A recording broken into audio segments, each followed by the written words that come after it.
Halo, sahabat dan kerabat onlineku. Jumpa lagi bersama Risma Green Channel. Kali ini aku akan berbagi cerita bagaimana rasanya mengatur waktu sholat tepat waktu ketika musim dingin di UK. Ingin tahu keseruanku? Ikuti bersama aku ya. Nah, teman-teman, ketika musim dingin di UK, waktu siang hari lebih pendek dari malam hari. Misalnya saja, matahari terbit itu pada pukul 7.30 pagi dan matahari terbenam pada pukul 4 sore. Nah, kalian bisa bayangkan bagaimana mengatur waktu-waktu sholat yang hanya siang harinya lebih pendek dibandingkan dengan malam hari. Aku akan jelaskan ya kepada kalian. Nah, teman-teman, karena matahari terbit pada pukul 7.30 sehingga waktu fajar itu dimulainya pada pukul 6.30, teman-teman. Sehingga waktu pelaksanaan sholat subuh itu dimulai pada pukul 6.38 atau kadang-kadang pukul 6.35 atau pukul 6.40. Nah, karena apa teman-teman? Pada jam 6.30 itu masih gelap sekali di luar teman-teman. Karena matahari masih jauh, belum terbit sama sekali. Jadi pada musim dingin itu sholat subuhnya dilaksanakan biasanya rata-rata pada pukul 6.30.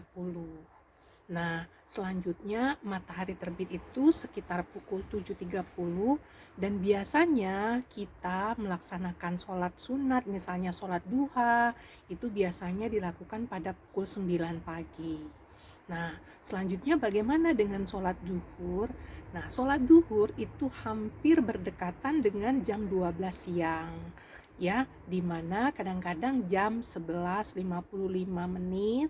Nah, itu sudah masuk waktu duhur. Nah, apa yang terjadi di waktu duhur ini? Dari waktu duhur menuju waktu asar itu waktunya relatif pendek, teman-teman.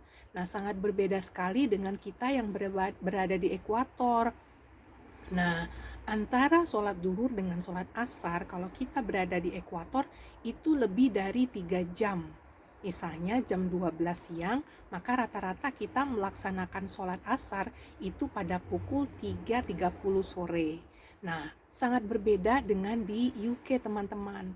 Sholat duhur itu dilakukan pada pukul 12 siang, namun sholat asar itu sudah dimulai pada pukul 2 siang atau kadang-kadang pada pukul 13.50. Nah, itu sudah masuk sholat asar, teman-teman. Nah, jadi waktunya relatif pendek.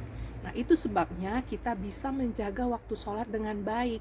Karena waktunya antara waktu sholat yang pertama, misalnya sholat zuhur ke sholat asar itu tidak terlalu berjauhan. Ya teman-teman ya, aku lanjutkan selanjutnya. Nah, teman-teman, misalnya seperti sekarang, ini sudah hampir mendekati jam 4 sore, di mana jam 4 sore sebentar lagi matahari akan terbenam. Berarti kita sudah siap-siap untuk sholat maghrib, karena sholat maghribnya di sini pada pukul 4 sore, karena matahari akan segera terbenam. Nah, dari waktu maghrib ke waktu sholat isya itu sangat pendek sekali teman-teman.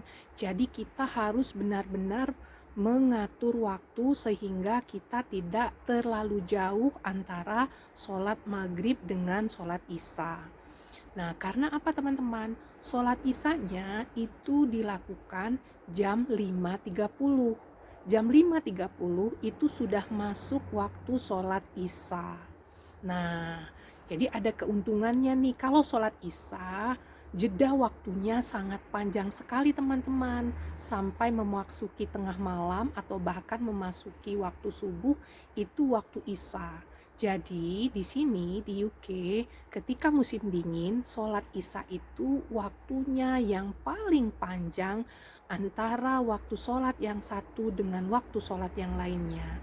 Karena sholat isya-nya sudah dilakukan pada pukul 5.30. Nah, di mana ketika itu matahari sudah benar-benar terbenam dan suasana sudah sangat gelap. Nah, di situ perbedaannya teman-teman. Jadi bisa kita bayangkan saja antara sholat duhur sampai dengan sholat maghrib, sampai dengan sholat isya, itu kurang dari 5 jam teman-teman. Karena apa? Sholat duhur kita lakukan pada pukul 12 siang, tapi sholat isya-nya sudah kita lakukan pada pukul 5.30. Bisa dibayangkan antara pukul 12, pukul 1, pukul 2, pukul 3, pukul 4, dan pukul 5. Jadi kurang dari 6 jam. Itu sangat jauh berbeda kalau kita berada di ekuator atau di garis khatulistiwa, di mana rentang waktu sholat antara waktu sholat satu dengan sholat yang lainnya di 5 waktu sholat itu rentangnya sangat jauh atau sangat panjang. Nah, itu yang terjadi ketika musim dingin. Nah, namun sebaliknya nanti akan terjadi ketika musim panas, maka siang hari akan menjadi lebih panjang daripada malam hari. Nah, maka nanti rentang waktu sholat pun akan sangat berbeda jauh antara satu waktu sholat dengan waktu sholat berikutnya. Nah, jadi seperti itu teman-teman. Nah, seperti sekarang ini mungkin nanti bisa aku tunjukkan bagaimana suasana sore hari menjelang maghrib di UK. Nah teman-teman, ini sudah mau memasuki waktu maghrib. Nah namun suara burung itu ya banyak sekali kedengeran teman-teman. Walaupun sudah mendekati mau waktu masuk maghrib, suara-suara burung itu kedengeran jelas teman-teman. Nah itu, kita bisa dengarkan tuh. Nah di mana-mana tuh suara burung. Nah di pohon-pohon, nah itu burung-burung masih kedengeran.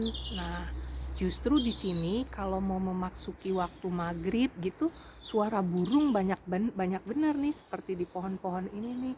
Nah tuh, tuh suara burung bisa kedengeran banget.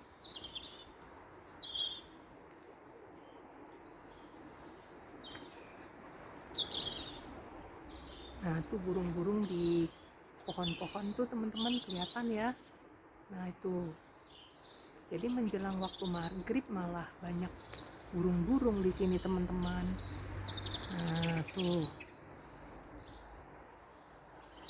ini suasana sorenya mau menjelang maghrib teman-teman.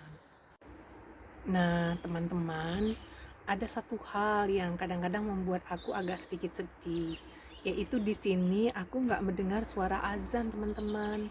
Yang biasanya kalau aku di Indonesia itu mendengarkan azan itu 5 waktu sholat dan itu kedengeran di mana-mana. Namun di sini nggak kedengeran teman-teman.